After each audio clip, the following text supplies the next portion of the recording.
So we are examining the effectiveness of and the role of collaboration in online spaces. And I decided to do things a little bit differently this time. I would play a video and interrupt the video occasionally to demonstrate how exactly, or to give commentary on what points I think stick out and what I think could be applied in my particular circumstance. So let us begin.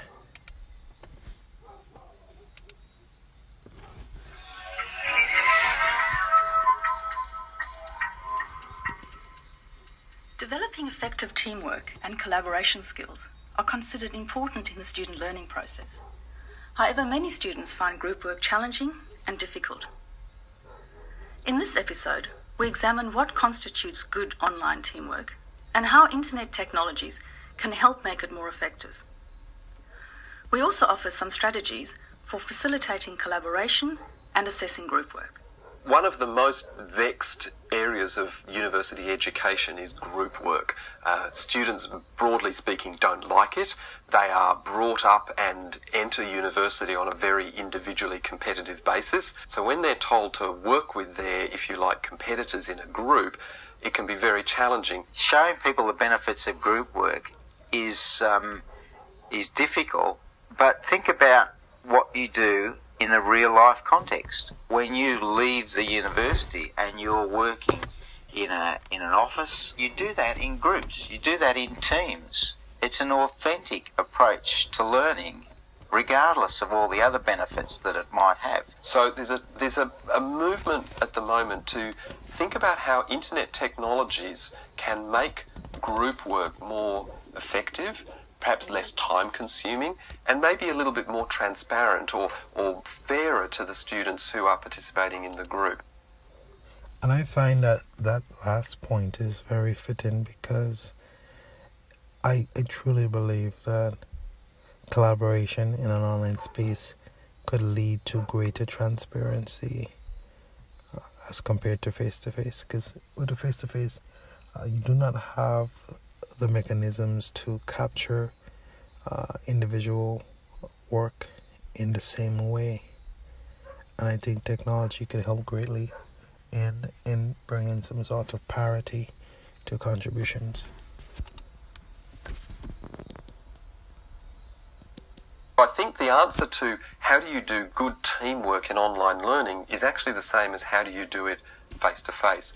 You design appropriate tasks, you encourage the students to work together, you build assessment strategies that show them the rewards, and you explain to them why teamwork is important. What are the types of things these students are going to do in real life with the knowledge they're learning in this course? Try to plan for that type of activity in your course using the online affordances of the technology. So to be honest, this is not something that I had been very keen to implement in. I would have content and I'll try to make it engaging content, but I never really deliberately tried to make connections with the outside world and with the world of work.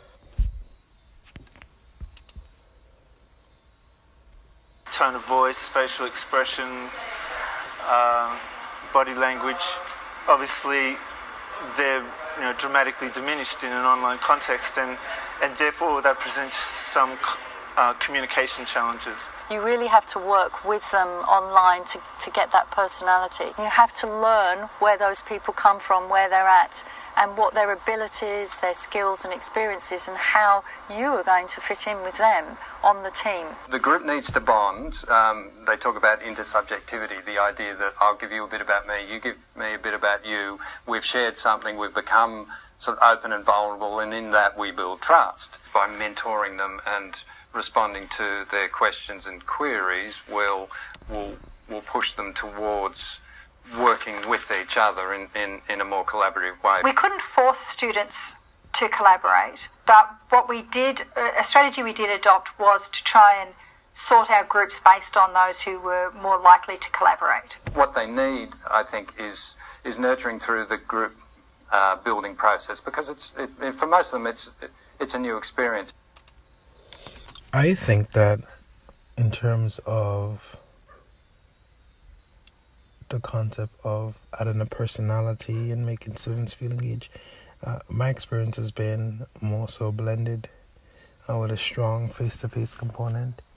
So they do get opportunities to meet all of the class participants.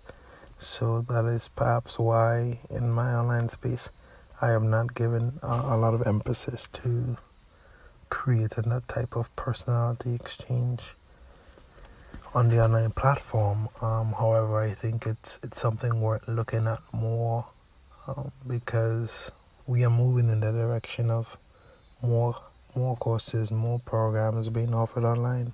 So it's very important to see the role that interaction plays in the learning experience, because we do not want students to feel like they're in the program alone, and if those sort of interactions between students and among the instructor is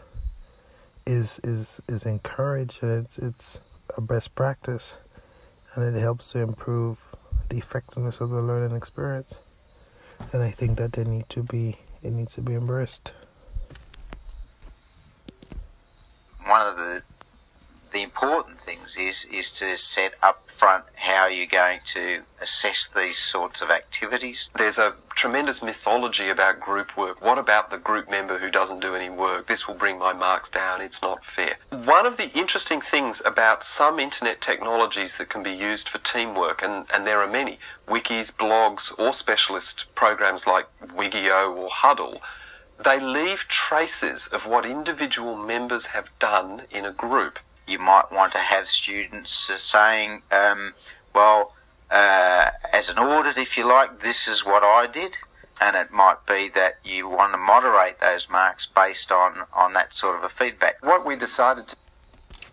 And in addition to the programs that were listed for tracking individual progress, Google Documents can also do that. It keeps a log of who edited what and who added or deleted.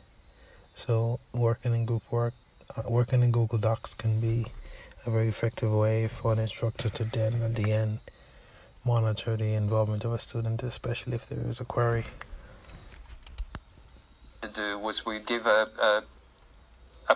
large percentage of the mark to the group, which they all shared, but on top of that, sufficient percentage of a mark to make a difference, and to make a difference sufficient to push them up into the next category, from a pass to a credit to distinction, and so on. The more work you do, the more you'll be rewarded, and then the payoff for the other students is that they're going to benefit, because the whole group will also get a mark based on the extra effort that these people have made.